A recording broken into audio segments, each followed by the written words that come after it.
Hvis du kunne sende en direkte besked til et barn i Gaza, hvad vil du så sige?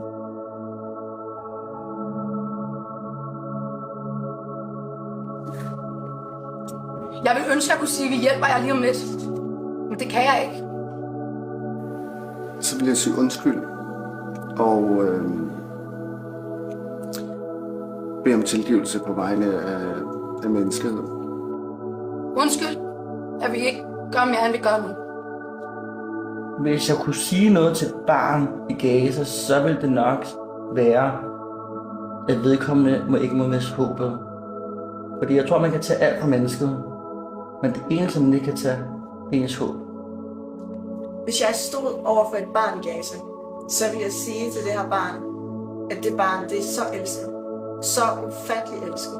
Jeg vil sige til den her lille pige eller dreng, at jeg elsker dig så ufattelig højt. Og at du har ret til et værdigt liv. Du har ret til at leve. Du har ret til at lege. Du har ret til at gå i skole. Du har ret til at grine. Du har ret til at smile. Du har ret til at være et barn. Og det vil jeg kæmpe for fra nu af, og indtil jeg ikke er her mere.